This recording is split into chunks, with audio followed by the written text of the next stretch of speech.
Drop a bomb on him.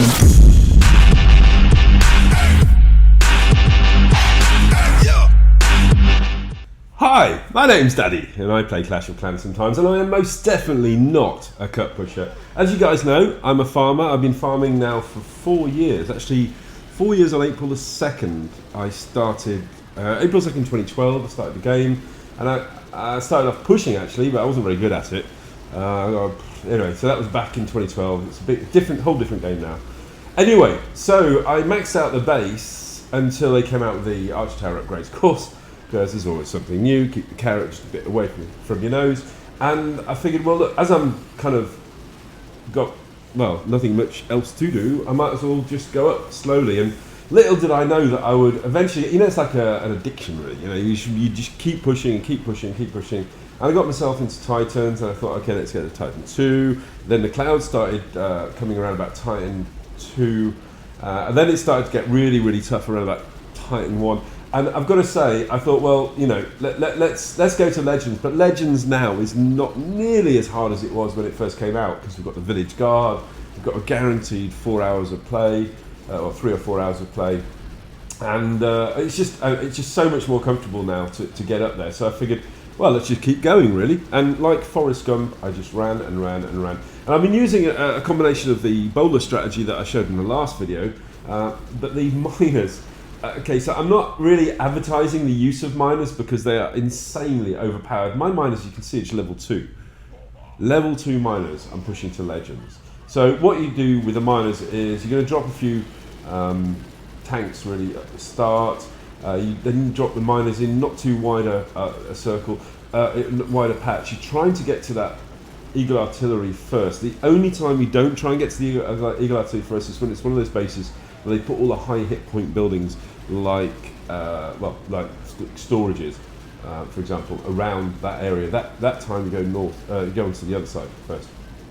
But let me just talk you through these attacks. So you put down your tanky troops. Now the first hit, and then you put down your miners, get them down as quickly as you possibly can, but not too wide. You need them focused because they need to be taking out those buildings and going back down underground.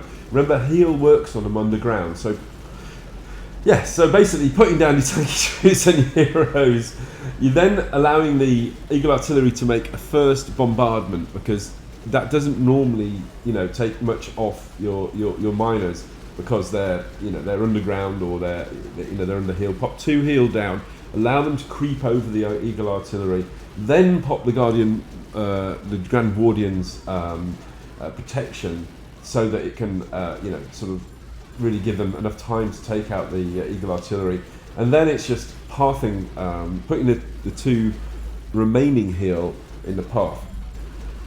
I didn't explain that very well, but I'm going to show it to you in the next one. Okay, so let's focus in. Focus, Daddy. Focus, Daddy. Okay, there we go. So, well, I'm sort of semi-retired on YouTube, so I'm kind of forgetting how to do this. So, 21 cups. That was insane. Okay, so pay attention. Right, so... okay, so I got my clan castle and my royals down. There we go. Not too wide on the miners. Now, I'm going to allow the Eagle Artillery to bombard. There we go. It's going to hit my heroes. Then I'm going to pop down 2 heal in the path of the miners. Then I'm going to put down the freeze into the core so that it can give my miners some time to sort of get around the base. There we go. Pop down another heal there in the way of the miners. The clan castle troops sometimes draw the miners in, and then you have a good chance of getting the core of those moats. So the clan castle troops actually act against the defender really effectively. So there we go. We've got the miners in the core. Pop the heal down. It's not going to protect against the Inferno towers, but it's going to help. It's going to help. We've got the aura from the GW that's protecting the miners a little bit. Taking out the town hall. I'm almost there with the town hall. Look at how close it is. Oh, we're so close. We're so close. And 5% left on the town hall. Well, that's kind of the way you do it, but there's no way on earth. It's just unlucky. It's so random with these.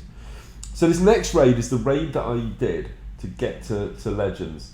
So this one is one that I could really not have a good chance of getting into the core, but the cups, 27 cups, that's just insane. So I'm going to go around the edges. It's a very, very safe attack strategy. This is some of the strongest, most experienced base designers that, you're up against the best of the best here, and it's just spamming miners.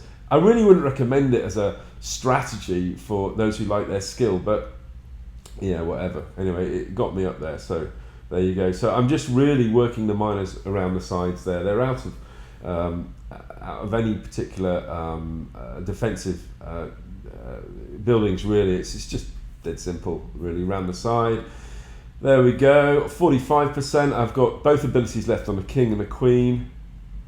And that's it. So you are guaranteed of a 1-star unless you really mess up the pathing.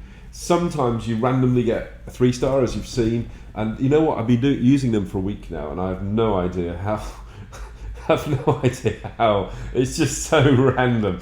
But it's a good attack strategy. It kind of works. And, well, that's it, really. I mean, I originally used it so I wouldn't have to use so much Dark Elixir. But now, I don't know. Maybe I'll switch over to bowlers. But bowlers, I think, is the better chance of consistently getting 2 stars. There we go. So we've got 9. I got my upgrade. Yay! Look at that. I got my new badge. Woohoo! Promoted. 340,000 of each loot and 2.4k DE. But I don't need it because I've got just totally maxed out. There we go. That's my league. Anyway, so thank you so much to all my clan mates in Lunar Rising for all the support. It's really, really appreciated. And thank you for watching. You guys take care. I'd love to hear your thoughts in the comments. Take care and bye for now.